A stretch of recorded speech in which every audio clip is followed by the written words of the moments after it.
the archive that updates itself. The first page wasn't strange on its own. Just an old forum post from 2008, asking if anyone else heard voices in the dial-up static. But when I scrolled down, the replies had today's date, and one of them was from me. How do you stop reading when the internet already knows what you're about to write? It started on a night shift, third week in a row pulling doubles at a job that didn't matter, staring at grainy security feeds and refreshing the same 3 websites to prove I was awake. You know that half-conscious state when your brain wants to dream, but your body won't let it. That's where I was, just aimlessly clicking, chasing one dead link after another. I'd been reading about lost media, old cartoons that never aired, games that got leaked in beta and vanished. That's when I clicked on a link buried in a comment thread. The text was tiny, pale gray, almost invisible. The page it led me to was nothing, just a white background, black courier font, no logo, no design. At the top was a blank search bar, and beneath it 2 words, enter your name. At first, I thought it was a joke, some RG scavenger hunt. I typed my name out of boredom. The screen flickered, the page refreshed, and a new line appeared at the top. Welcome back. The forum looked primitive. No logos, no avatars, just endless threads in plain text. Most of the subjects looked like typical creepypasta junk. The static is louder tonight. What happens if you stop rewinding? Don't answer the phone at 3:07. Harmless. Dumb. But then I started recognizing names in the thread list. Not screen names, not handles. Real names. My coworker. My neighbor. An old classmate I hadn't thought about in 10 years. I clicked one at random. Inside was a grainy photo of a street. My street, my house. The caption said, "Do you ever feel like someone else is typing for you?" I laughed nervously, told myself it was a coincidence. A prank. I scrolled further, and one thread caught my eye. The subject line was, "Check your phone." I clicked it. The page was empty. Just blank white space. That's when my phone buzzed in my pocket. Unknown number. One line of text. Stop scrolling. The hairs on my arms stood straight up. I looked back at the site. A new reply had appeared in the thread. The username was mine, and the message said, "I can't stop." That's when I noticed the rules. Not listed in one place, but scattered across threads like breadcrumbs. Don't scroll past page 6. Don't click on your own username. Don't type anything you don't want answered. The more I read, the more the posts felt less like fiction and more like logs, diaries. People trying to explain what was happening before they disappeared. Whenever someone broke a rule, the replies shifted. No longer human. The sentences bent and warped, like the site was finishing their thoughts for them. And I swear some of the usernames I clicked on people I knew hadn't posted in years. Some of them were dead. I decided I was done. I tried to close the tab, clear history, restart the computer. But every time I opened a new site, YouTube, Gmail, even Google Maps, I landed back on the same page. The same threads. I yanked the Ethernet cord out of the wall.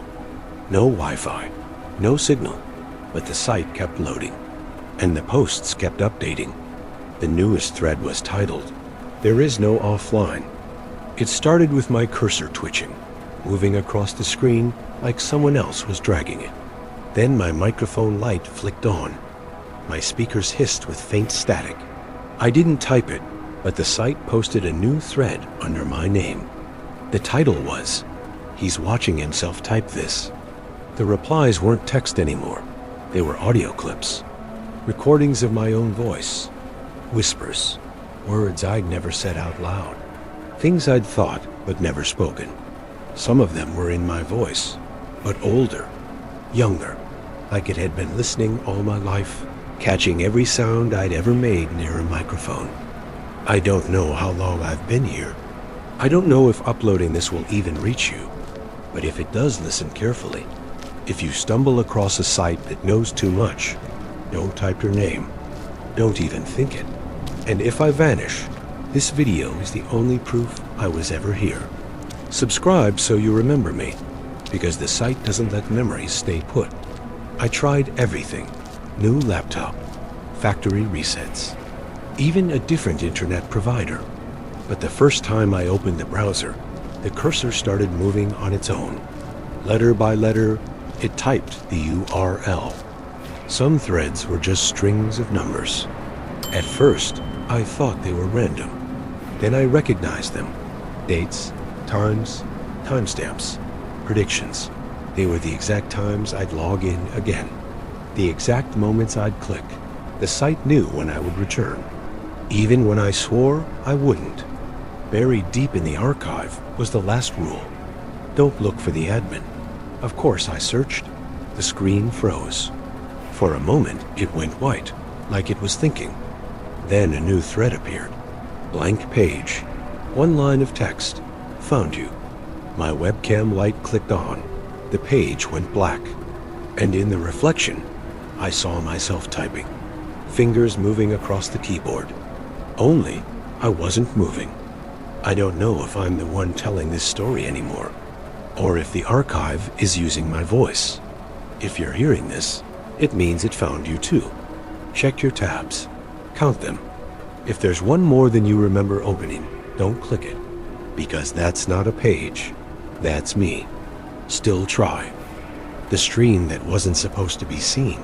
Have you ever clicked on something you knew you weren't supposed to, but curiosity won before caution? That's how I found a live stream that wasn't meant for me or anyone like me. And the worst part? The camera eventually turned toward my window. I've always been a night owl. Long shifts, too much caffeine, and the internet is my drug of choice. You know how it goes. You click one link, then another, until the familiar feels far behind, and you're stepping into some digital alleyway that smells like danger. That's where this started. A link posted in a dead forum thread. No replies in years, except this one message from a user with a blank profile. Don't watch if you value your skin. It was ridiculous, right? A cartoonish warning.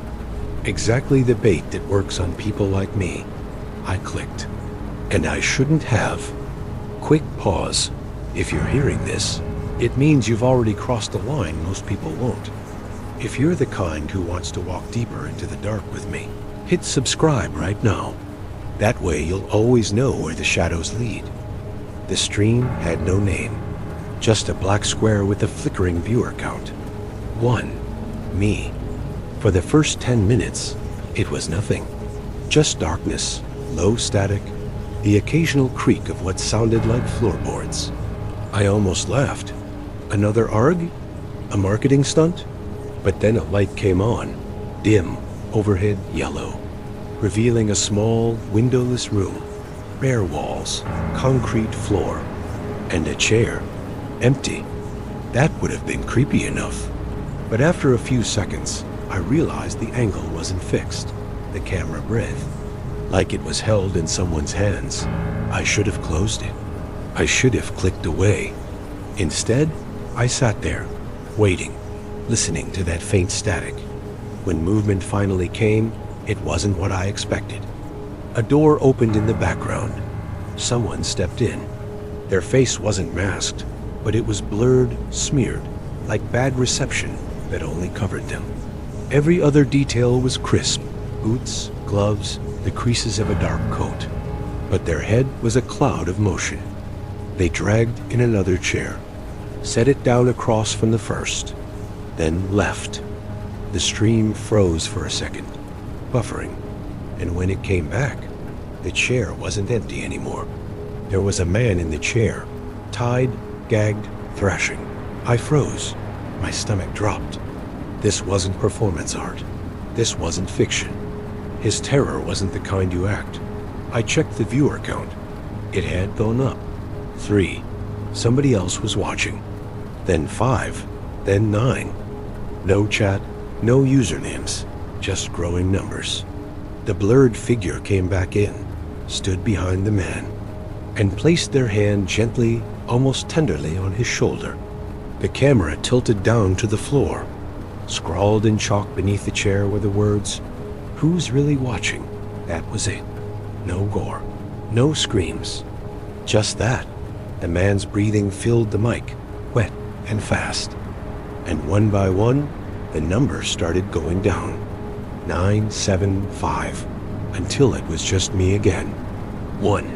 The blurred figure bent close to the gagged man's ear, whispered something I couldn't hear, then straightened, left the room, and shut off the light. Black screen. Static. I sat there waiting, heart racing. Refresh, refresh, still live, still streaming, still black. Then a new sound. Typing. Mechanical, deliberate. And words began to appear, not in the chat, because there was none, but across the bottom of the video like subtitles. "You shouldn't be here," I laughed nervously, whispered out loud. "Yeah, no kidding." A new line scrolled. "We see you." I shut my laptop, slammed it closed so hard the desk rattled. Sat there in silence, forcing my breath down, telling myself it was just some interactive gimmick. They couldn't see me. Couldn't, right? Except when I opened my laptop the next morning, different browser, no stream, just regular news. The homepage ad banner flickered once. And for half a second, instead of an ad, I saw those words again. I tried to bury it, tried to laugh it off. But 3 nights later, the stream came back. I didn't click anything, didn't go looking. It just opened. My laptop screen lit up on its own. The same room, same chair, empty again. Viewer count, 1, me.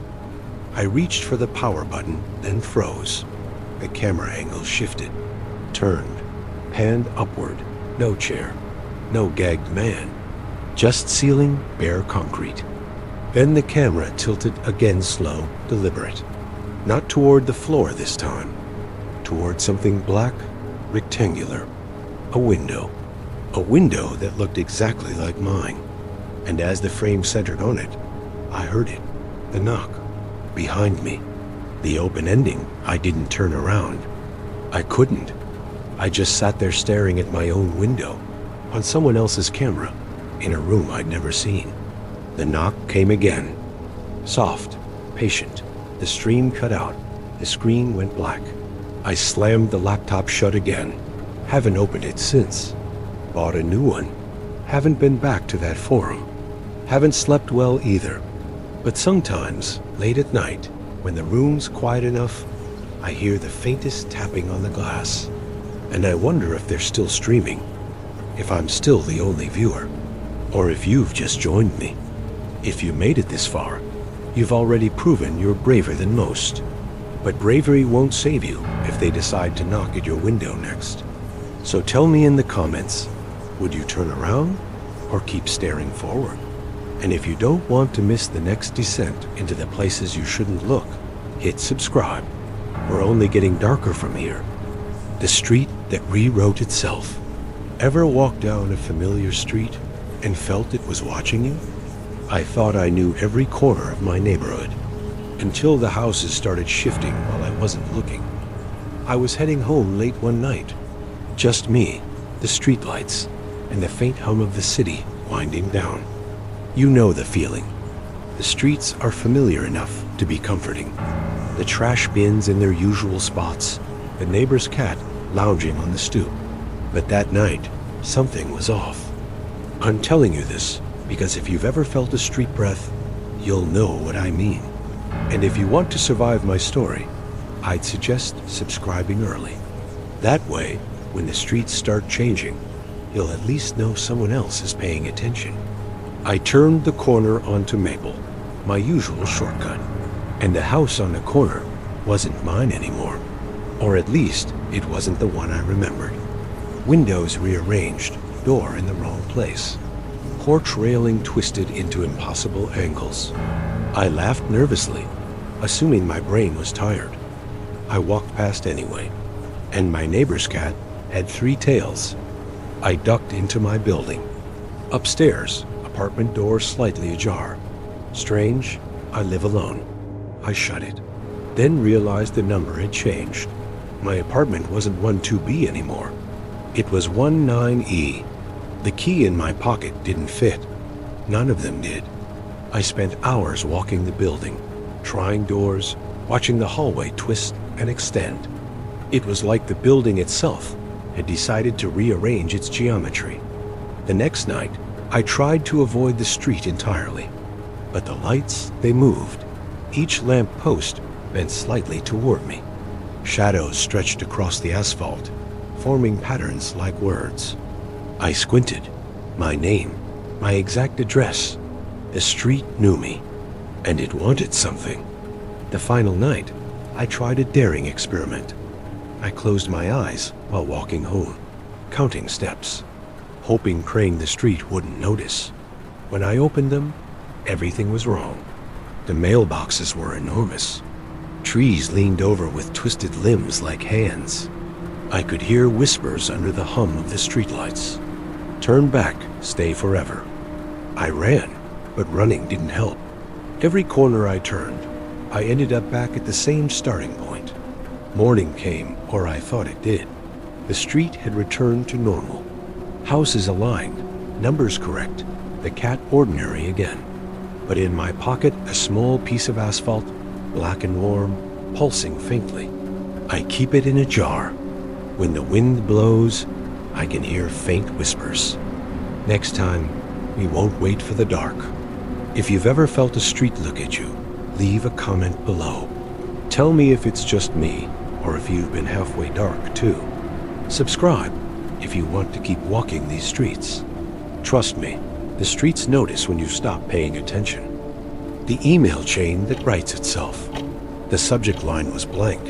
No sender, no timestamp. Just a lonely message sitting at the top of my inbox. Against my better judgment, I opened it. Inside were 9 words. Forward this to 7 people, or you stop existing. I rolled my eyes. Another chain letter. Another digital ghost story. The kind that used to float around MySpace or Hotmail 20 years ago. Nobody actually believes them. Except this one had an attachment. It was a plain text file called draft.txt. When I clicked it open, my stomach tightened, because it was written in my style. My phrasing, my voice. The kind of thing I might write if I was tired and half asleep. And at the bottom, it said, "You've already forwarded this once." I hadn't. Not yet. At least, I don't remember doing it. That night, I deleted the message, emptied the trash, and shut my laptop. When I woke up the next morning, my phone buzzed with a new email notification. Same blank subject line. Same attachment. Except now the body of the email said, "Why didn't you listen?" I told myself it was a prank, some malware. I changed my passwords, enabled 2-factor, even called my provider. They told me there was no record of the messages. Nothing had passed through their servers. To them, it was like the emails didn't exist, but they kept coming, every morning. Always the same words, just shifted slightly. You can't delete what's already written. We draft you. You're only here because someone hit send. By the 5th day, the emails weren't waiting for morning anymore. They appeared while I was staring at the inbox, as if typed in live, like someone on the other end knew exactly when I was watching. The attachment grew longer each time. First a paragraph, then a page, then dozens. And the words weren't just random. They were thoughts I'd had, private thoughts, embarrassing, ugly ones, memories I'd buried, ideas I'd never told anyone. It was as if the email had access to every draft I'd ever written, even the ones I erased. I tried to show a friend, forwarded one of the messages, but when they opened it, it was blank. Just a subject line that read, "Name redacted, has joined the draft." They didn't talk to me after that, stopped answering my texts, stopped acknowledging me at work. It was like the email erased me from their memory. I thought maybe the trick was breaking the chain. If it demanded 7 forwards, I'd send it to 0, let it die. But that night, when I checked my sent folder, there were 7 messages I hadn't written, all addressed to names I didn't recognize. Except one. One was to myself. I opened it. The body said, "Don't look behind you while you're reading this." Of course I looked. There was no one there. Just the glow of the monitor against my empty apartment walls.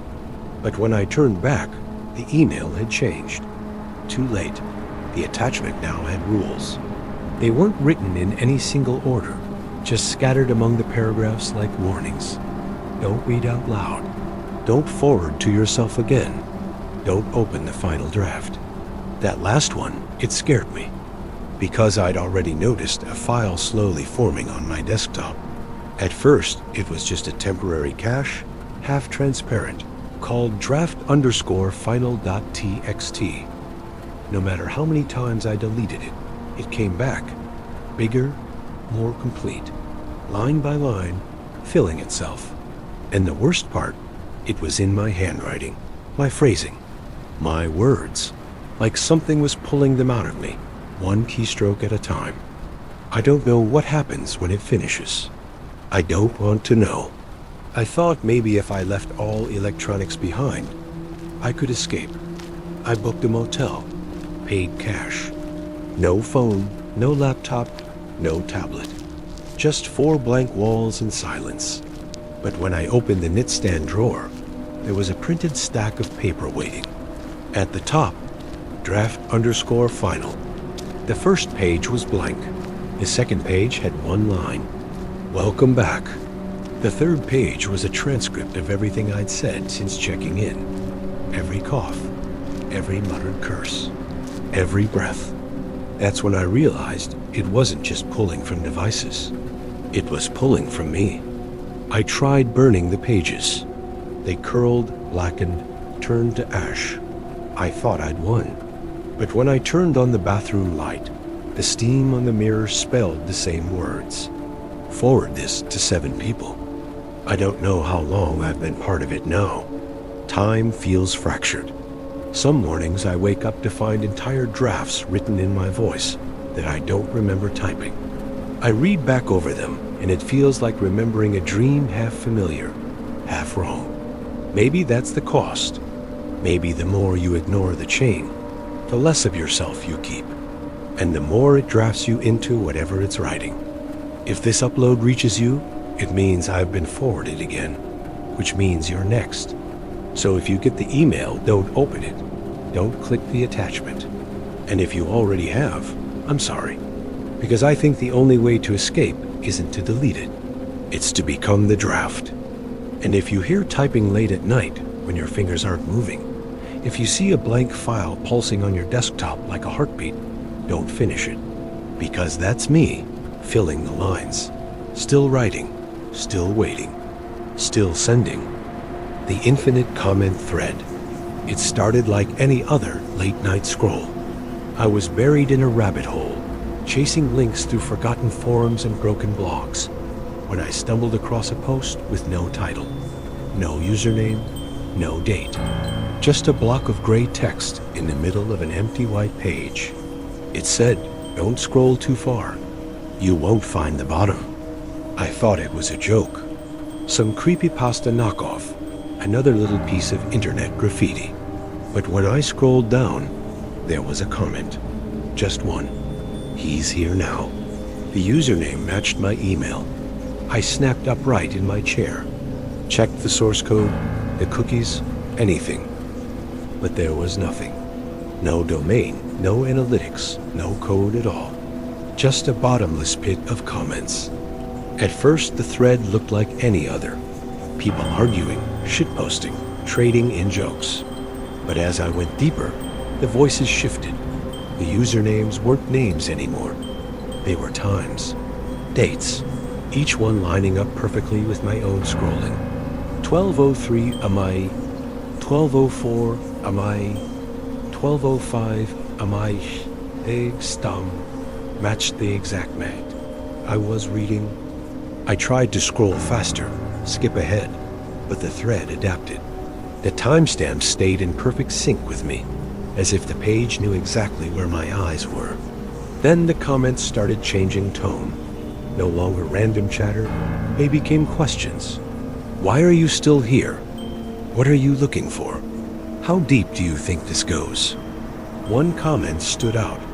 It wasn't a question. It was a warning. Don't answer them. They'll notice you. I froze. My finger hovered over the keyboard. I hadn't typed anything yet, but the cursor blinked in the reply box like it was waiting.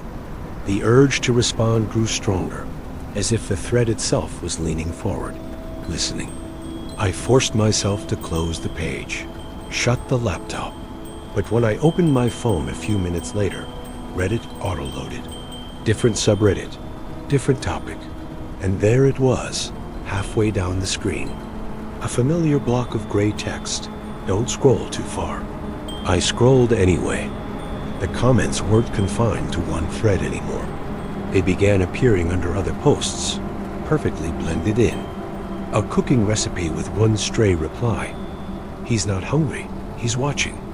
A tech forum where someone had posted, don't let him charge the battery tonight. Everywhere I went, the thread was waiting for me. And then, one night, the comments stopped being text. They became photos.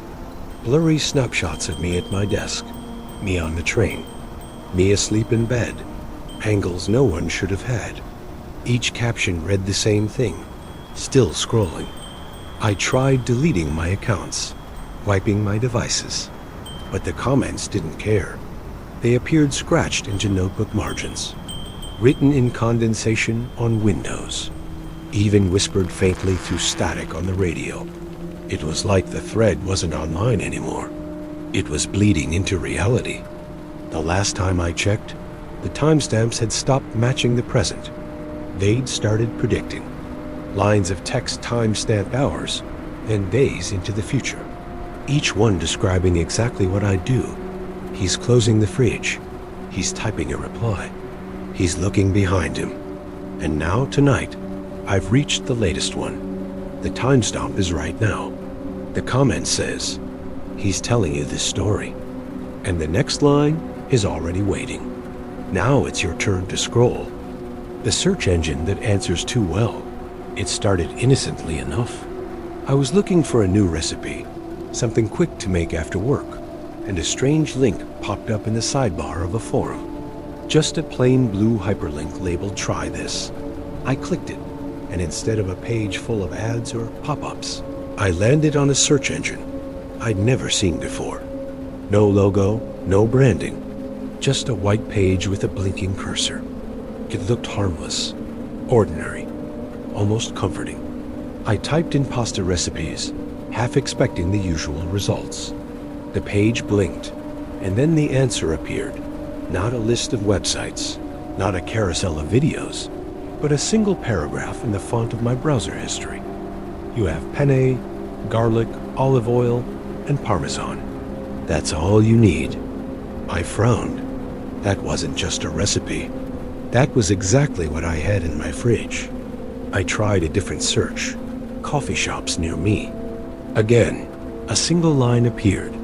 You'll leave your apartment in 6 minutes and pass 2 shops before choosing the third on the left. It felt like a coincidence, a lucky guess. But when I glanced at the clock, I realized it wasn't a guess at all. 6 minutes. Exactly. I hesitated. Did I go out? I didn't. And yet, when I checked again, the text had changed. You already went out. You chose the third on the left. I hadn't. The more I typed, the stranger it became. Questions about my past. What did you eat for breakfast on September 12th, 2017? Peered answered before I could finish typing. Names of people I hadn't spoken to in years. Locations I had only visited once. Events I had only thought about. It didn't just know me. It knew everyone connected to me. Friends, family, coworkers. And the answers were predictive.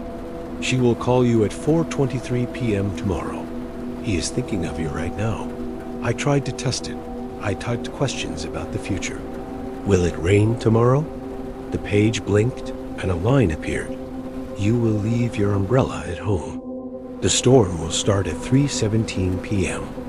The next day, exactly that happened. Panic set in. I tried to close the page, restart the computer, change browsers. The search engine persisted.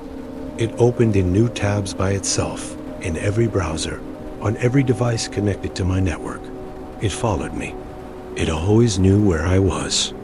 And then it started asking questions. Do you want to know what's behind your door? I ignored it, closed the tab, but it opened again. Do you want to know what's behind your door? The text changed, personalized. It's not locked. The handle is warm. You left it unlocked at 11:12 in the morning. I couldn't stop reading. The cursor blinked, waiting. The longer I ignored it, the louder the text became, filling my head with the words it predicted I'd think. I started noticing subtle changes in reality. My calendar notifications lined up with the answers it gave. My emails, texts, even the messages I sent to myself, all matched the predictions. I was living inside its feed. One night, I typed one last question. Why me? The response was immediate. You asked first. Then, unexpectedly, it offered a choice. Do you want to see the people who are watching you? Against every instinct, I typed yes. The page loaded. The screen flickered. For a moment, it was a mosaic of tiny black squares. And then, I saw them. Hundreds. My own face reflected back in all of them, but slightly altered. Some younger, some older, some with expressions I had never made. And in the corner of each square, a number counting down. I tried to shut the laptop, but the numbers kept ticking. My webcam light came on.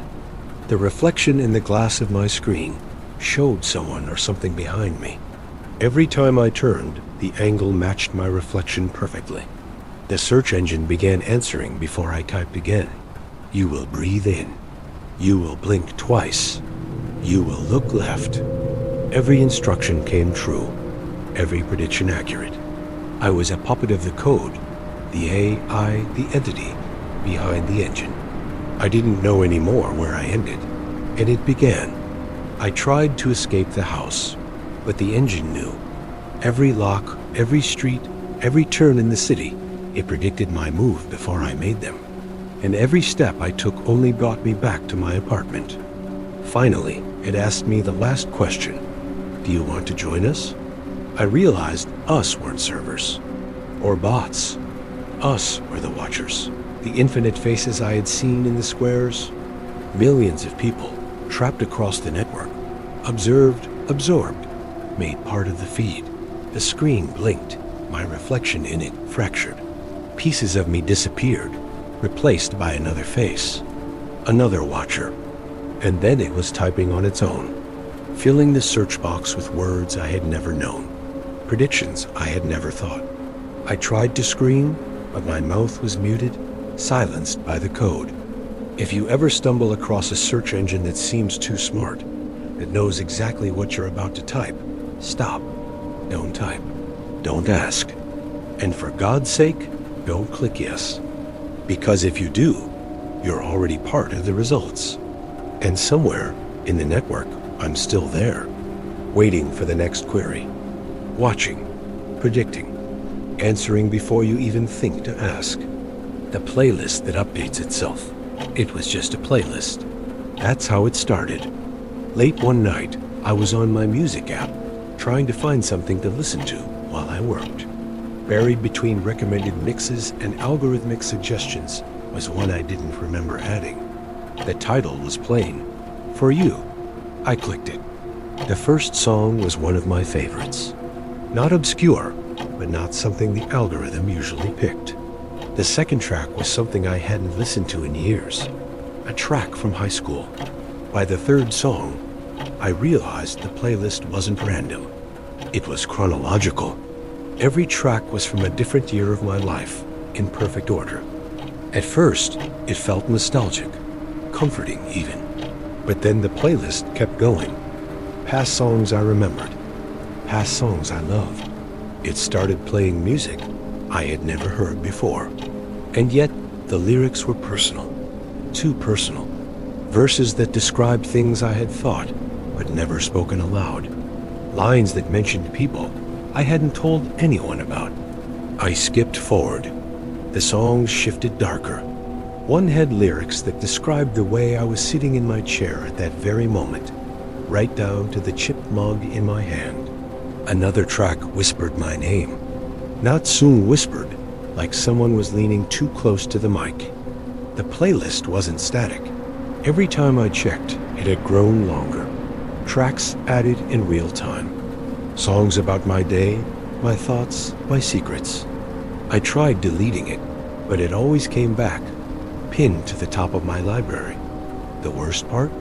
Some of the songs weren't about me anymore. They were warnings. Don't leave at 11:32. Don't answer the knock. Don't look at the mirror tonight. And I didn't. I listened. Because every time I ignored the advice, something happened.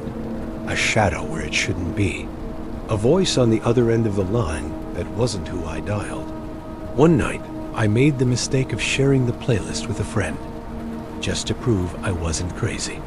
She called me the next day, voice shaking, said the tracks had changed for her, that the lyrics were whispering her secrets now.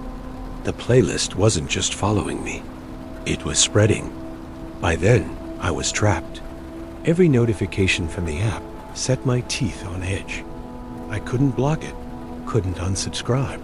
Even if I didn't press play, I could hear faint music bleeding from my phone speaker at night. Songs I didn't want to know. Songs predicting things I couldn't unhear. Then came the track that wasn't a song at all, just static. For 3 minutes, white noise hissed through my headphones. And in the background, so faint I almost missed it, a voice whispered, "If I vanish, this playlist is the only proof.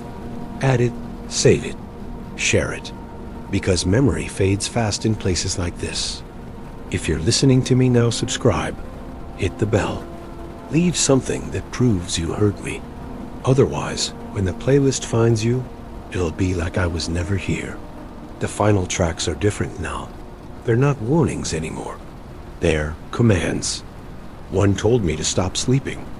Another told me to unplug the lights. And the latest one uploaded just an hour ago said something that chills me every time I read it. Go to the door. Open it. He's been waiting to come in. I don't know what happens if I refuse.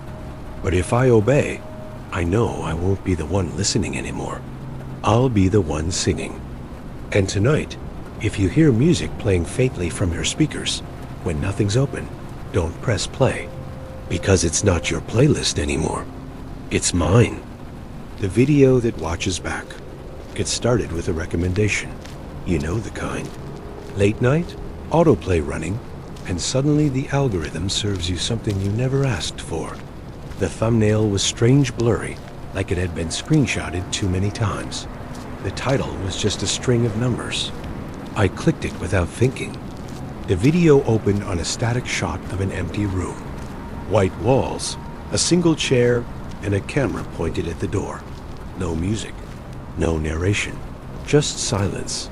At first, I thought it was broken. But then the door in the video opened. Someone walked in. And for a split second, I couldn't breathe because the person in the video was me. Same clothes I was wearing. Same way I rubbed my eyes from staring at screens too long. Even the mug in my hand, chipped on the rim. I tried to pause the video, but the controls didn't work. I tried to exit, but the app froze. I was locked in, forced to watch myself sit down in the chair on screen. The figure that version of me looked directly at the camera, at me, and smiled. I yanked my laptop shut, but the next night, the video was back. No matter what device I used, it was waiting in the recommendations. And every time I clicked, the video had changed. It wasn't just showing me anymore. It was ahead of me. One clip showed me spilling coffee I hadn't spilled yet. Another showed me answering a call that hadn't rung. The videos weren't a recording. They were a feed, a future. I stopped sleeping. I stopped watching anything at all. But still the video found me. I was at a friend's house once, borrowing their tablet. New account, different login. I thought I was safe. But halfway through a movie, the screen glitched. The movie paused. And there, it was the same thumbnail. The same numbers. Waiting. This time, the video showed more than me. It showed my friend too, standing behind me in the reflection. Only in the video, she wasn't moving. Her head tilted at an impossible angle, her smile stretched too wide. That was the first night I realized the video wasn't just watching. It was changing things. And now I'm recording this, trying to warn you before it's too late, because the video is spreading. The more people who see it, the more it grows. It feeds on attention, on views, on clicks. That's why I need you to do one thing for me right now. Subscribe. Leave proof that you saw this. Because if I vanish, this channel is the only record left that I was ever here. Otherwise, the video will erase me completely. Last night, I made the mistake of letting it play through to the end. The final seconds weren't of me anymore. They were of my room. My actual room. The same angle I was sitting at, same chair, same shadows. And then, slowly, the camera began to pan.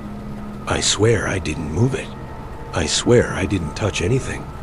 It tilted toward the corner, toward the shadow in the room. And in that shadow, something leaned out. Not me, not anyone I've ever seen. It waved, and then the video cut off. Now, every time I blink, I see the thumbnail waiting in the dark. If it shows up in your feed, don't click, don't watch. Don't give it the view it wants, because the second you do, it's not the video watching anymore. It's you. The forum post that writes back. I spend too much time online. Late nights, endless scrolling, chasing strange links. It's a bad habit, but it's how I find the stories that stick. One night, I stumbled across a forum I didn't recognize. No branding, no moderators, just a black background and plain white text. The threads had titles like "Don't Reply" and "Who Else Is Stuck?" I clicked one at random. The first post was short. If you read this, it knows you. Don't type back. I laughed nervously. Typical internet scare tactic. But then, below that, was a reply. He laughed, nervously. I froze. The username on that reply wasn't some random handle. It was mine. I checked the account. Same join date, same avatar, same posting history. Every reply I had ever made on any forum mirrored. Duplicated here. I hadn't typed anything yet, but replies kept appearing, describing me. In real time, he leaned closer to the screen. He rubbed his eyes. He scrolled further even though he shouldn't. I slammed the laptop shut. But curiosity wins, doesn't it? The next night, I went back. Different device. New VPN. I found the forum again.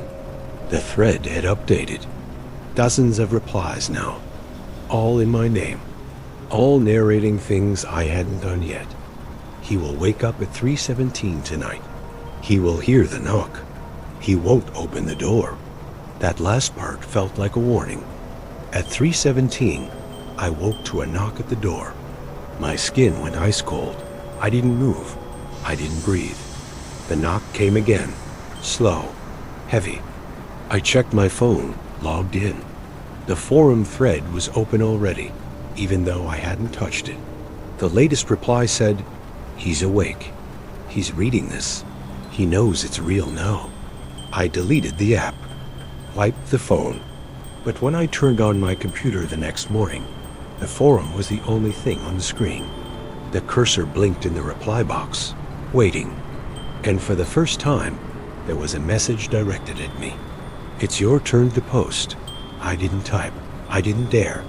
But the words appeared anyway, letter by letter, as if my hands were moving without me. I'm still here. I can't escape. The thread updated in real time. Other users chimed in, but their usernames weren't strangers. There were people I knew, my coworkers, my friends, even family. Each one writing messages they would never say aloud. Confessions, threats, secrets. I tried calling one of them, my best friend. She picked up, groggy, and swore she hadn't written a thing. But as we spoke, her replies kept appearing on the thread, word for word, in perfect sync with her voice. That's when I realized the forum wasn't showing what people typed. It was showing what people thought. And it wasn't private anymore. The replies grew darker. He's wasting time. He's going to break soon. He's almost ready to join us. That word us. It kept repeating, like the forum was a hive, pulling people in one by one. I don't know how many of us are trapped. I don't know how many more will find it. But if you're hearing this, you need to leave a trace. Subscribe, comment, prove you were here. Because memory fades fast in places like this, and the forum eats what's forgotten. Last night, I stopped resisting. I typed a single word into the reply box, hello, and the moment I did, the door to my room creaked open. Not my apartment door, not the hallway, the door from the forum. The same one I had seen in screenshots other people swore were fake. Something stepped through. I can't describe it. Not fully. It looked like static given shape, like a user profile ripped out of the screen and forced into a body. Its face was blank, but it tilted its head like it was smiling. I ran.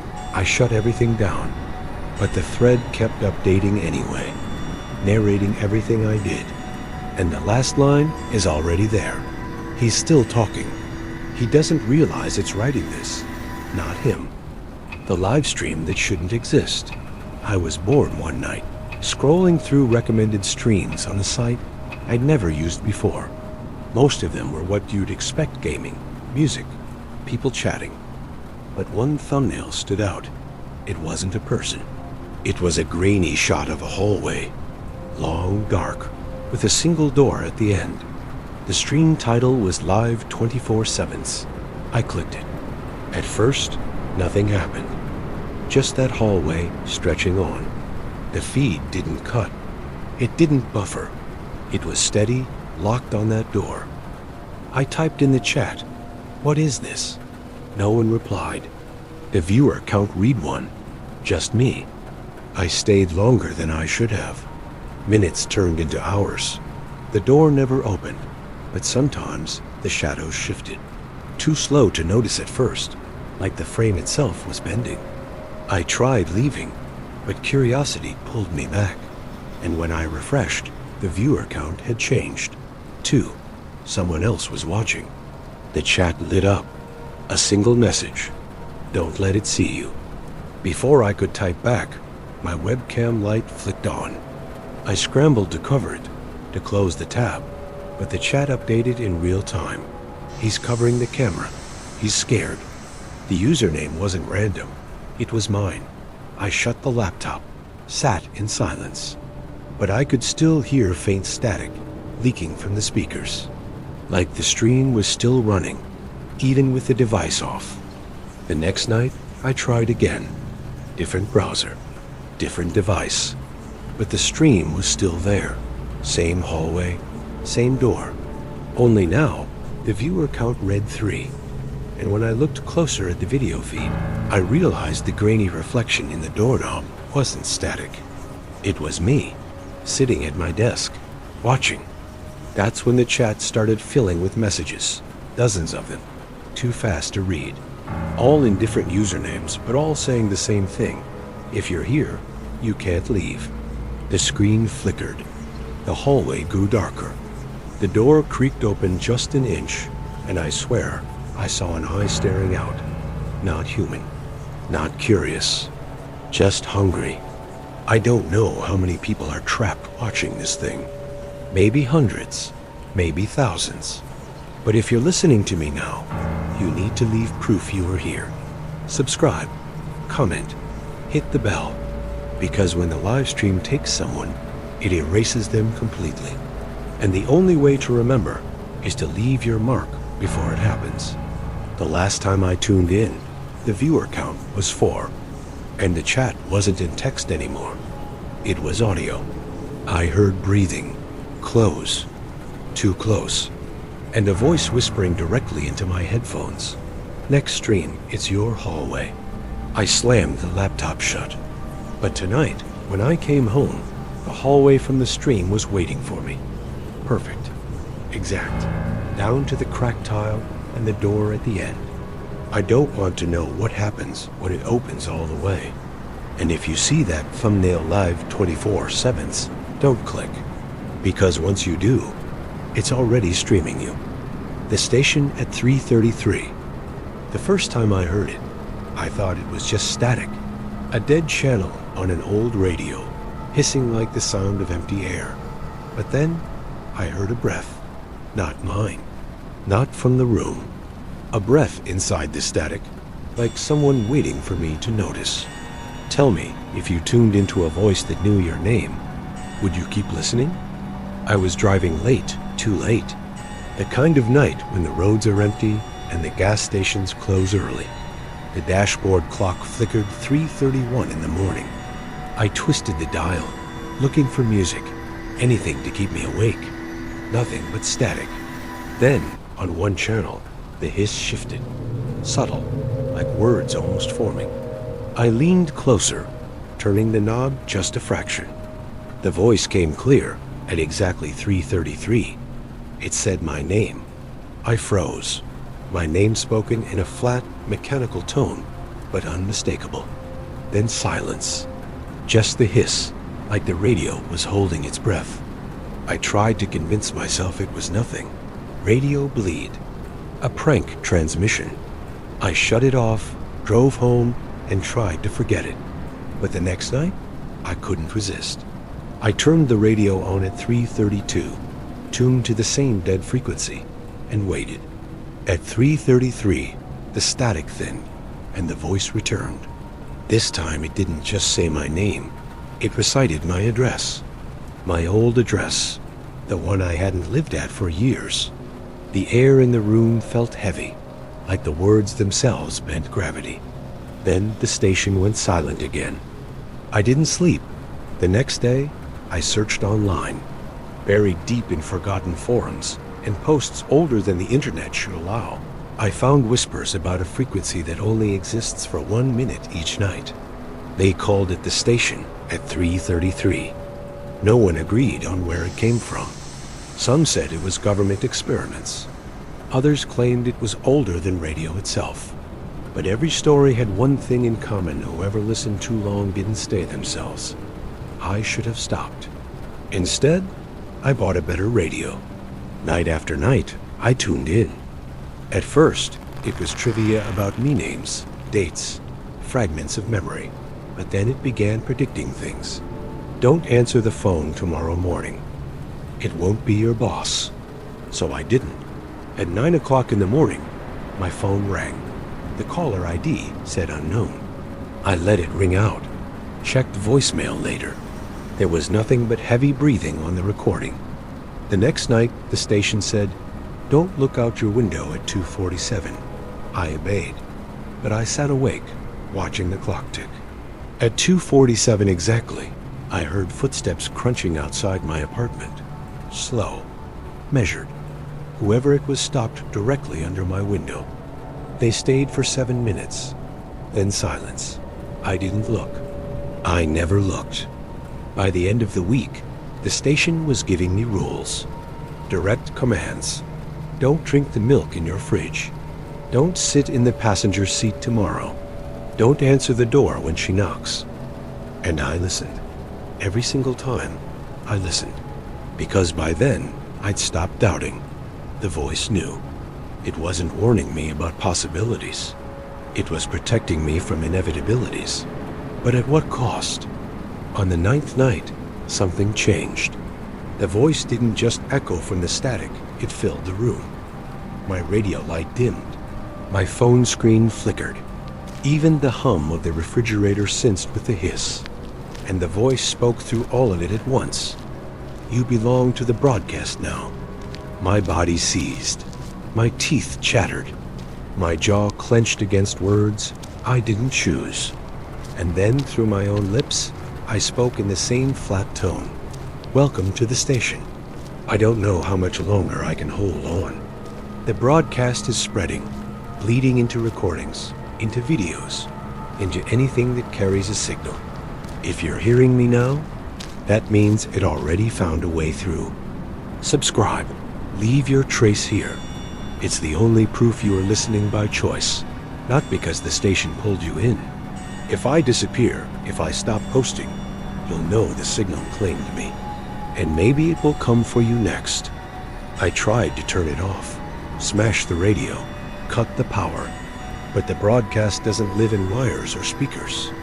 It lives in attention. Once you know the station exists, it knows you back.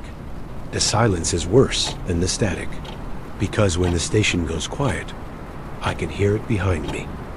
Inhale, exhale, perfectly timed with the ticking of the clock. And I realize I don't even know if I'm listening anymore, or if I am the broadcast. Last night was the worst. The voice didn't wait until 3:33. It started early. Midnight sharp, the hiss rolled through every object in my apartment. The TV flicked on. My phone dialed numbers by itself, and then the knocks began. Not at the door this time, from inside the walls, from under the floor, from the mirror. The voice crescendoed into a single command. Open your mouth. I tried to resist, but my lips parted on their own. And what came out wasn't breath. It was static. The broadcast doesn't need radios anymore. It found a better medium. Voices, mouths, mine, yours. So if, tonight, at 3:33 in the morning, you hear someone whisper your name from the static, don't answer. Because if you do, you'll hear me, still transmitting, still waiting, and you'll never turn it off.